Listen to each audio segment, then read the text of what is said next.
Hello student समस्त को मो यूट्यूब चैनल रे स्वागत करुच्ची। आशा करुच्ची समस्ते पूरा भलर थिबा, समस्ते भलरे प्रिपेयर करथिबो। तो आज आमे कोन करिबा तमर जो आकाश कइच अछि सेटर ना कि चैप्टर स्टार्ट करिबा।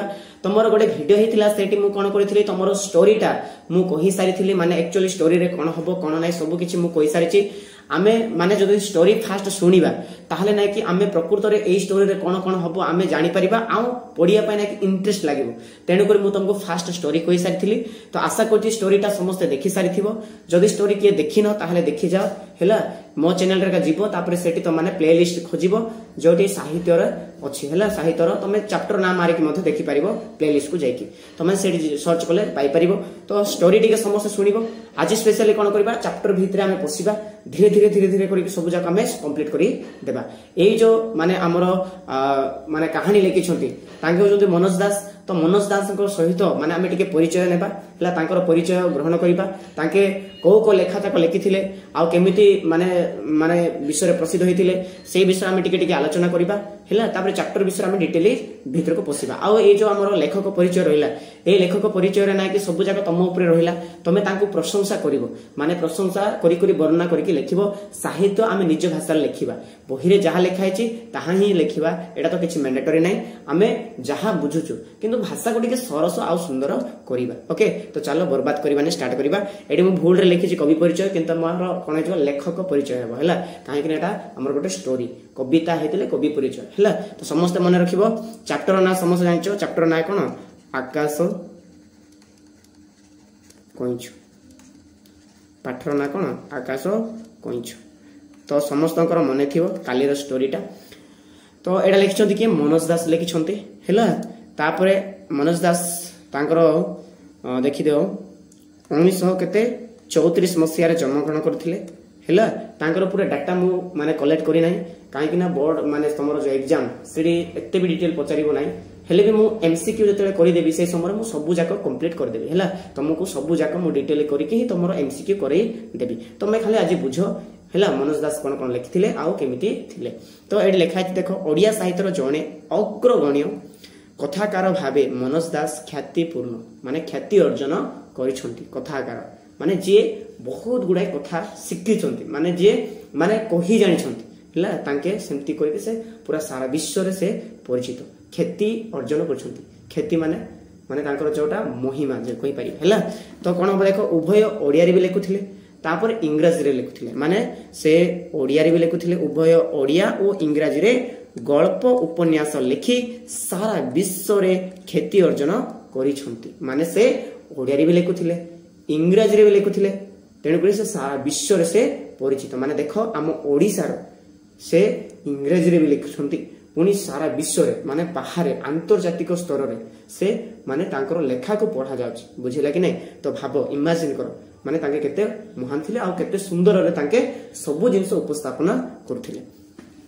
तांको जीवन रे साहित्य एकाडेमी पुरस्कार, सारला पुरस्कार, पद्मश्री उपाधि इत्यादि से लाभ करथिले। माने तांको जीवन रे गोटे पुरस्कार नै, बहुत गुडे पुरस्कार से पाइथिले निज लाइफ रे। जेमति हमें कहि परिबा सारला पुरस्कार, तापरे साहित्य एकाडेमी पुरस्कार, तापरे पद्मश्री उपाधि, एमिति बहुत गुडे से माने तांकर ये जाको पाइथिले हला उपाधि जा। तो समस्ते मन रखिबो, बेसी नै तांकर प्रशंसा टिके लिखि देबो लॉन्ग क्वेश्चन रे। आ जो 2 मार्क क्वेश्चन आसुची लेखकंकर ना ता सहित लेखार ना, तापरे क्वेश्चन रो 1 मार्क तमे सेटा आराम से अटेंड करि परिबो। ओके तो एटी हमें माने टिके ट्राई करबा, टिके शॉर्ट रे हमें पढिबा आ किंतु भल रे बुझिबा। तो देखो तांकर लेखा मु भांगी देछि। देखो तांकर कविता गुडी को मध्य रे कोन पदध्वनि हला, तापरे उपनिवेश पदध्वनि हला, धानी हेछि ध्वनि लिखिबो काहे हम काटी नि हला। तापरे नंदावतीर माझी, तो एटा तांकर कविता। तापरे सेंती प्रबंध हला एटा हला संधान संकेत। एटी गोटे मन रखिबो, मते टाइपिंग माने करिया पय सुविधा हलानी। सेडा हला कोन भारतर ऐतिह्य एटा गोटे मन रखिबो। एटा मध्ये तांकर गोटे कोन थिला प्रबंध। तापरे कोन थिला भ्रमण कहानी, माने से दूर दूर जगह जाइथिले, जेमति हला दूर दूरांतर। तापरे इंडोनेशिया रो अनुभूति से लिखिछन्ती हला। एटा कोन भ्रमण माने बाहर देश को जाइकी, बाहर जाइकी जहा जहा देखिरिछन्ती, जहा जहा सुनिछन्ती, सब जाको निजे एक्सपीरियंस करछन्ती, सेटा ताको सेडी उपस्थापना କରିଛନ୍ତି। ଆମେ ଯଦି ସେଇ ଲେଖା ଯାକ ପଢିବା ତାହେଲେ ତାଙ୍କ ବିଷୟରେ ତାଙ୍କେ ଯୁଆ ଯୋଉଟା ବୁଲି ଯାଇଥିଲେ ସେଇ ବିଷୟରେ ଭଲରେ ଜାଣିପାରିବା। ଓକେ, ତାପରେ କଣ କଲା ଦେଖ, ଏ ତ ଭ୍ରମଣ କାହାଣୀ ଗଲା। ତମକୁ ମନେକର ଏମିତି ପଚାରିପାରେ ଯେ ତାଙ୍କର କବିତାର ଉଦାହରଣ ଦିଅ, ନହେଲେ ପ୍ରବନ୍ଧର ଉଦାହରଣ ଦିଅ, ନହେଲେ ଭ୍ରମଣ କାହାଣୀର ଏକ୍ସାମ୍ପଲ୍ସ ଦିଅ, ନହେଲେ ଗ୍ରନ୍ଥ କଣ, କୋଉ କୋଉ ଗ୍ରନ୍ଥ ଲେଖିଥିଲେ, ତମେ ଆରାମସେ ଲେଖିପାରିବ। ମୁଁ ଭାଙ୍ଗି ଦେଇଛି ହେଲା, ଆଉ ବୁକ୍ରେ ତ ଭାଇ ଡିଟେଲ ଦେଇଛି, ତମେ ଚାହିଁଲେ ସେଠି ପଢି ପାରିବ। ଏତେ ଜିନିଷ ମନେ ରଖିପାରିବ ନାହିଁ ମୁଁ ଜାଣିଛି, ତେଣୁକରି ମୁଁ କେତେଟା ଜିନିଷ ବାଛିକି ତମକୁ ରଖିଦେଇଛି।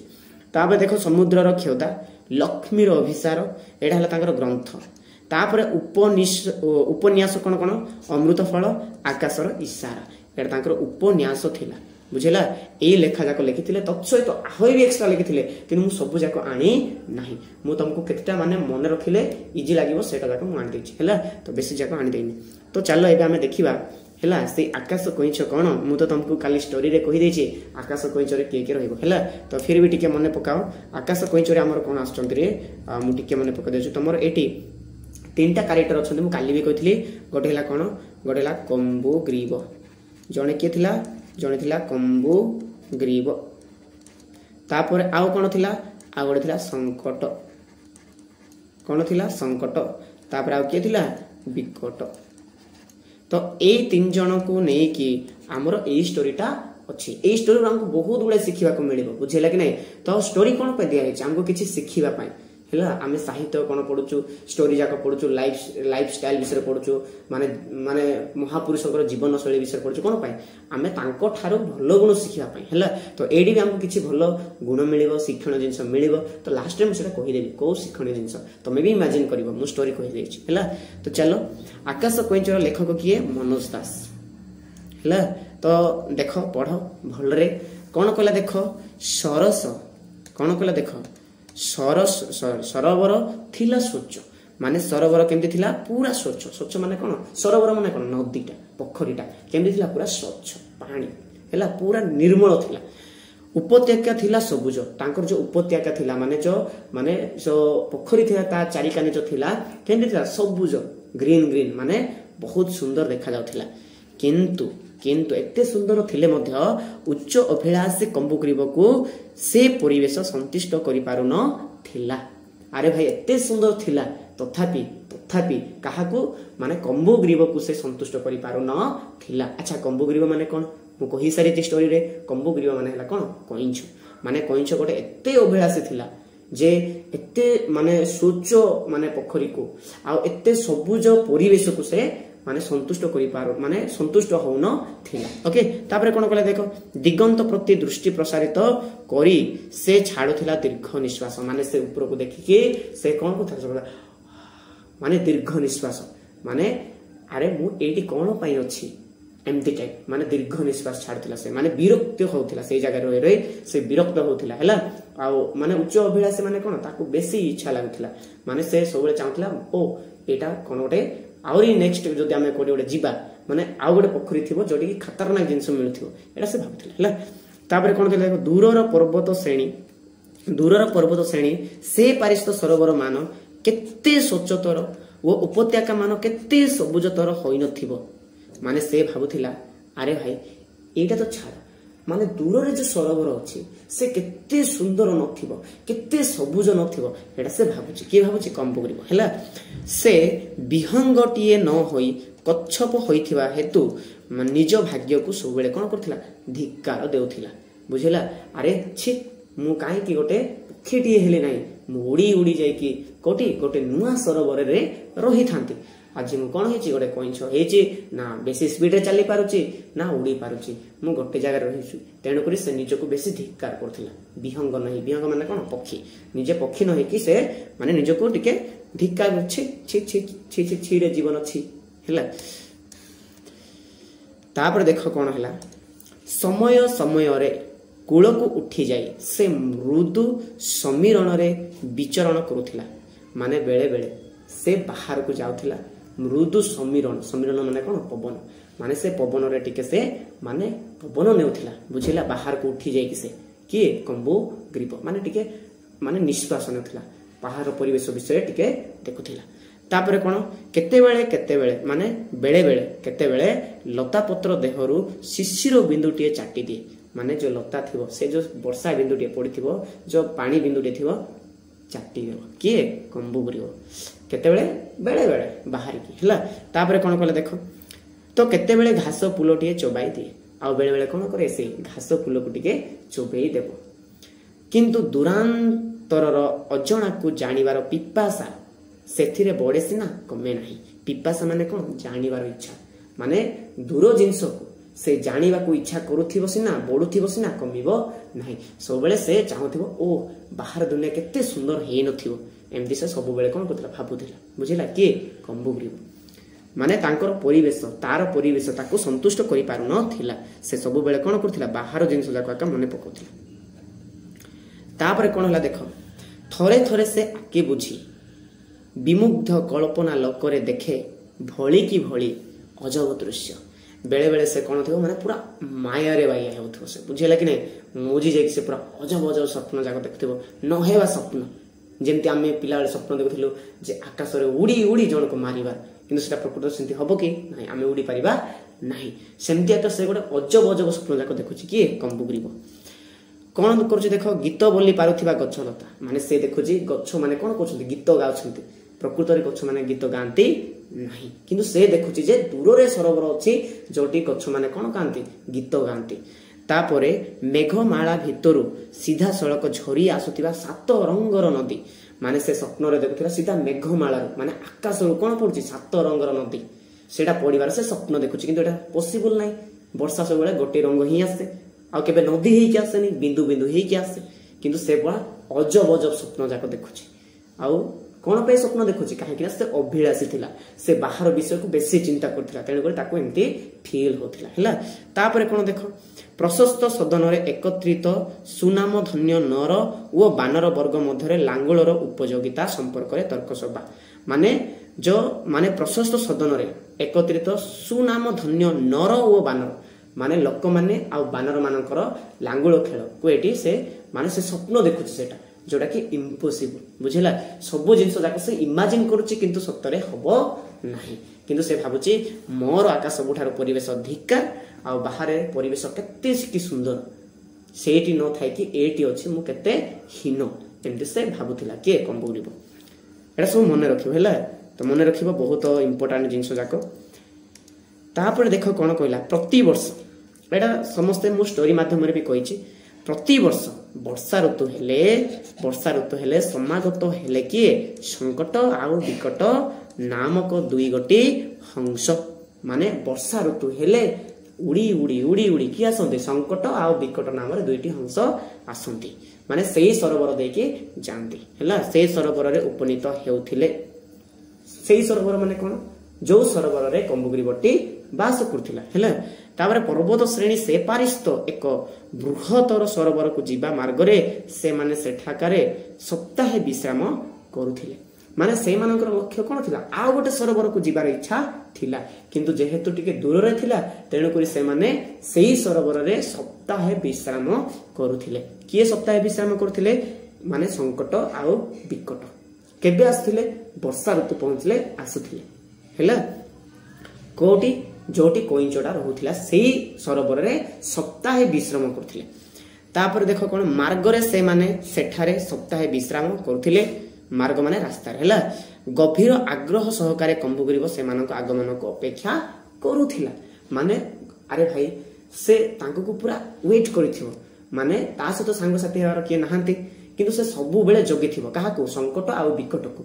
काळे माने आसीबे तांको सहित मिलन हबो बंधुता माने घनिष्ठ हे जीवो घनिष्ठ हैला परे हमर कोन हे जीवो तांको सहित किछि बाळाप माने वार्तालाप हे कि तांके मते मे बी आ गोटे जगह को नहीं पारंती माने से उच्च अभिलाषी थिला तेनु करी सब जिंस से भाबुथिला हैला तांको सहित सांग करिया बहुत इच्छा करथिला का सहित संकट आ विकट सहित मन रखिबा हैला बेसी हार्ड नाही तापर देखो बेसी भी पढ़ानी अल्प अल्प पढ़ा सर देव है स्टोरी टारे समस्त मन रही बेसी भी डिफिकल्ट वर्ड किसी देना तुम आराम से बुझी पार है तापर देखो हंस जुगल कच्छपर अनुसंधिस्था संपर्क अवहित थिले माने जे हंस माने थिले से माने तार मन कथा जानुथिले अंतर्जामी थिले କାହାର ଅନ୍ତର୍ଯାମୀ କଚ୍ଛପର ଅନ୍ତର୍ଯାମୀ ଥିଲେ ମାନେ ତା ବିଷୟରେ ସେମାନେ ଜାଣିପାରୁଥିଲେ ଓ ଇଏ ନିଶ୍ଚିତ ଭାବରେ କିଛି ନା କିଛି ସେ ଭାବୁଛି ମାନେ ସେ ଆମ ସହିତ ବନ୍ଧୁତା ହେବା ପାଇଁ ଚାହୁଁଛି ଏମିତି କହିକି ସେମାନେ ଜାଣିପାରୁଥିଲେ କାହାର କଥା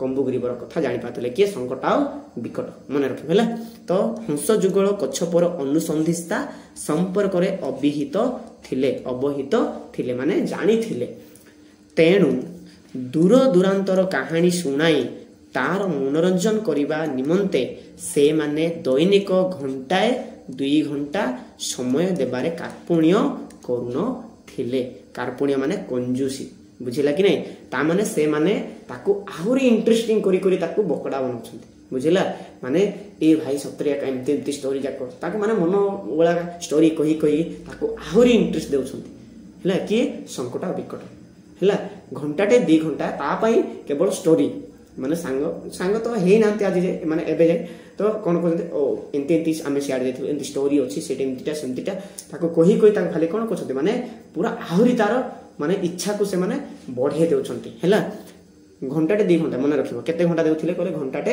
2 ଘଣ୍ଟା କେତେ ସପ୍ତାହ ରେଷ୍ଟ ନେଉଥିଲେ ଗୋଟେ ସପ୍ତାହ କେତେ ଦିନ କହି ପଚାରିବ ଗୋଟେ ସପ୍ତାହ କେବେ ଯାଉଥିଲେ ବର୍ଷା ଋତୁରେ ହେଲା ସେମାନଙ୍କ ଭିତରେ ବନ୍ଧୁତା ଯଥେଷ୍ଟ ଦୃଢ଼ୀଭୂତ ହେଲା ପରେ ହିଁ ଦିନେ କମ୍ବୁଗ୍ରୀବ ସେମାନଙ୍କ ସହିତ ପର୍ବତ ଶ୍ରେଣୀ ସେପାରିସ୍ତ ସରୋବରକୁ ଯିବାର ଇଚ୍ଛା ପ୍ରକଟ କଲା ମାନେ ଦେଖ ଆସ୍ତେ ଆସ୍ତେ ତାଙ୍କ ଭିତରେ କ'ଣ ହେଇଗଲା ଘନିଷ୍ଠ ସମ୍ପର୍କ ହେଇଗଲା ଆସ୍ତେ ଆସ୍ତେ କ'ଣ ହେଲା ସମ୍ପର୍କଟା ବଢ଼ିଗଲା ତାପରେ କ'ଣ ହେଲା ଦେଖ ଇଏ ଯେଉଁ ଥିଲା ସଙ୍କଟ ଆମର ଯେଉଁ କମ୍ବୁଗ୍ରୀବ ଥିଲା ହେଲା ସେମାନଙ୍କୁ କ'ଣ କଲା ଯଥେଷ୍ଟ ଯେତେବେଳେ ବନ୍ଧୁତା ବଢ଼ିଗଲା ସେ ତାଙ୍କର ତାର ଇଚ୍ଛାକୁ ସେ ଉପସ୍ଥାପନ କରିଦେଲା ସାଙ୍ଗମାନେ ମୋତେ ଆଉ ଗୋଟେ ନୂଆ ସରୋବରକୁ ଯିବାର ଇଚ୍ଛା ଅଛି ମୋତେ ତମର ସାହାଯ୍ୟ ଦରକାର ଓକେ ସେମାନଙ୍କ ଭିତରେ ବନ୍ଧୁତା ଯଥେଷ୍ଟ ଦୃଢ଼ୀଭୂତ ହେଲା ପରେ ଯେତେବେଳେ ଘନିଷ୍ଠ ସମ୍ପର୍କ ହେଲା ତାପରେ ଯାଇକରି ସେ କହିଲା ଆଉ ସେ କ'ଣ ବକଡ଼ାଟା କିରେ ତାକୁ ମାନେ ଗୋଟେ ଦିନ ପରେ କହିଦେବ ଯେ ସାଙ୍ଗମାନେ ମୋତେ ନିଅ ସେମାନେ ନେବେ ନାଇଁ ଛି ତତେ ନେବୁନି ହେଲା ଏମିତି କହିବେ କିନ୍ତୁ ସେ ମାନେ ପୁରା ଘନିଷ୍ଠ ହେଲା ପରେ ଜଣେଇଦେଲା କମ୍ବୁଗ୍ରୀବ ସେମାନଙ୍କ ସହିତ ପର୍ବତ ଶ୍ରେଣୀ ସେପାରିସ୍ତ ସରୋବରକୁ ଯିବାର ଇଚ୍ଛା ପ୍ରକଟ କଲା ପ୍ରକଟ ମାନେ କହିଦେଲା ପ୍ରକଟ ହେବା ମାନେ କହିବା ହେଲା ଜଣେଇଦେଲା ପ୍ରସ୍ତାବର ବିଜ୍ଞତା ସମ୍ପର୍କରେ ଯଥେଷ୍ଟ ସନ୍ଦେହ ଥିବା ସତ୍ତ୍ୱେ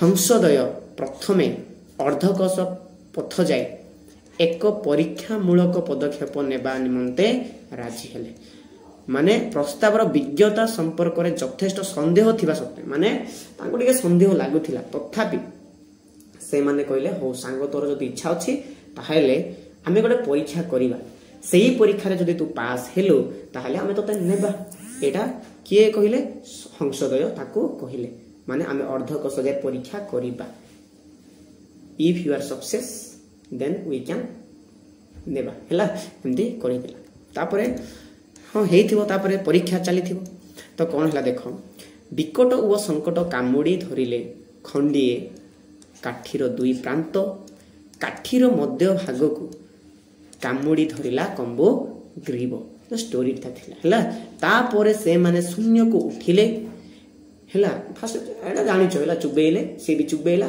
ଉପରକୁ ଉଠିଲେ ଏହି ପ୍ରଣାଳୀରେ ଅର୍ଦ୍ଧକୋଶ ଅତିକ୍ରମ କରି ସେମାନେ ଏକ ଅନୁଚ୍ଛ ପାହାଡ଼ ଉପରେ ଅବତରଣ କଲେ ମାନେ ଏମାନେ ଅନୁଚ୍ଛ ପାହାଡ଼ରେ ସେମାନେ ରେଷ୍ଟ ମାନେ ଓହ୍ଲେଇଲେ ତାପରେ ପରୀକ୍ଷା ସଫଳ ହେଲା ବୋଲି କିଏ କହିଲା ମୃଦୁ ହାସ୍ୟ ସହକାରେ ବ୍ୟକ୍ତ କଲା କିଏ ବିକଟ କ୍ୱେଶ୍ଚିନ୍ ସିଧା ଆସୁଛି ମାନେ ପରୀକ୍ଷା ସଫଳ କଲା ବୋଲି ମାନେ ସଫଳ ହେଲା ବୋଲି କିଏ କହିଛି ସେ କହିଛନ୍ତି କିଏ ବିକଟ କହିଛି ହେଲା ତାପରେ ଏଥର ବନ ପର୍ବତ ନଗର ଜନପଦ ଉପରେ ଦେଇ ନିରବଚ୍ଛିନ୍ନ ଗତିରେ ଉଡ଼ିବାକୁ ପଡ଼ିବ ଶୂନ୍ୟରେ ଥିବା ଯାଏ ମୁହଁ ଖୋଲିବୁ ନାହିଁ ସଙ୍କଟ କମ୍ବୁଗ୍ରୀବକୁ ଚେତାଇ ଦେଲା ଏବେ ଆମେ ନଗର ଦେଇକି ଯିବା ତ ଏଇ ସମୟରେ ତୁ କେବେ ମଧ୍ୟ କ'ଣ ଖୋଲିବୁ ନାହିଁ ମାନେ ପାଟି ଖୋଲିବୁ ନାହିଁ ଯଦି ପାଟି ଖୋଲିବୁ ତାହେଲେ ଘିରି ଘିରି ହେଇକି କାହାଠାରେ ଚଟାଣଠାରେ ପେଚା ହେଇଯିବ ବୁଝିଲା ତେଣୁକରି ତାକୁ ମନା କରିଦେଲା କିଏ ଏଟା ସତର୍କ କଲା ଏଟା ସଙ୍କଟ ସତର୍କ କଲା କିନ୍ତୁ ପରୀକ୍ଷା ସଫଳ ହେଲା ବୋଲି କିଏ କହିଲା ବିକଟ କହିଲା ମନେ ରଖ ଏଇ ଷ୍ଟେଟମେଣ୍ଟ ଯାକ ଆସୁଛି ହେଲା ବୋର୍ଡ ଏକ୍ଜାମରେ ଏତିକି ଯେ ପଡ଼ିବା ଟିକେ ଅଛି ଏତିକି ମାତ୍ର କହିବା ସେ କହୁଛି ଯେ ଏତିକି କରିବା ପାଇଁ ମାନେ ଏତିକି କହିବା ପାଇଁ କ'ଣ ଓହ୍ଲେଇବାର କ'ଣ ଜରୁରୀ ଥିଲା ଏମିତି ପ୍ରଶ୍ନ କରୁଛି ହେଲା। ତ କହୁଛି ଏତିକି ମାତ୍ର କରିବା ପାଇଁ ଅବତରଣ କରିବା କ'ଣ ଦରକାର ଥିଲା? କଚ୍ଛପ ଉତ୍କଣ୍ଠିତ ଭାବରେ ପ୍ରକାଶ କଲା। ମାନେ ସେ ଖୁସି ମନରେ ସେ କହିଲା ଆରେ ଏତିକି କରିବା ପାଇଁ କ'ଣ ଓହ୍ଲେଇବାକୁ ଥିଲା କି, ଯାଇଥାନ୍ତା ଏମିତି କରି କହୁଛି ହେଲା। କିନ୍ତୁ ଅବତରଣ ନ କରି ଶୂନ୍ୟ ମାର୍ଗରେ ଏକଥା କହିଥିଲେ ତମ ଅବସ୍ଥା ଶୋଚନୀୟ ହେଇଥାନ୍ତା। କିଏ କହିଲା? ହଂସ ମାନେ ମନେ ପକେଇଦେଲେ। ବୁଝିଲା? ଏଇ ଜିନିଷଟା ତୁ ଯଦି ଆକାଶରେ କହିଥାନ୍ତୁ ତାହେଲେ ତୋର ଅବସ୍ଥା କ'ଣ ହେଇଥାନ୍ତା? 12 ବାଜିଥାନ୍ତା। ଏମିତି କହିକି ତାକୁ କହିଦେଲେ। ତ ନେକ୍ସଟ ସେମାନେ ଉଡ଼ି ଉଡ଼ି ଯିବେ। ତ ଯିବା ସମୟରେ କ'ଣ କ'ଣ ହବ ତ ସେଇ ବିଷୟରେ ଆମେ ନେକ୍ସଟ ଭିଡ଼ିଓରେ ପଢ଼ିବା। କିନ୍ତୁ ଆଜି ଯେତିକି ଯାଏ ପଢ଼ିଲୁ ବୁଝା ପଡ଼ିଲା କି ନାହିଁ ମୋତେ କମେଣ୍ଟ ମାଧ୍ୟମରେ ଜଣେଇଦେବ। ଆଉ କିଛି ଯଦି ଇମ୍ପ୍ରୁଭ୍ ଚାହୁଁଛ ତାହେଲେ ମୋତେ ଜଣେଇ ଦେବ ହେଲା। ତ ଆଶା କରୁଛି ସମସ୍ତଙ୍କୁ ଭଲ ଲାଗିଥିବ, ସମସ୍ତେ ଭଲ ରହିବ ଆଉ ଭଲରେ ପ୍ରିପେୟାର କରିବ। ସାହିତ୍ୟକୁ ହୀନ ଦେଖିବ ନାହିଁ, ସାହିତ୍ୟରେ ମାର୍କ ଉଠିବ। ଓକେ, ସମସ୍ତେ ଭଲ ରହିବ। Keep learning and keep growing. Thank you.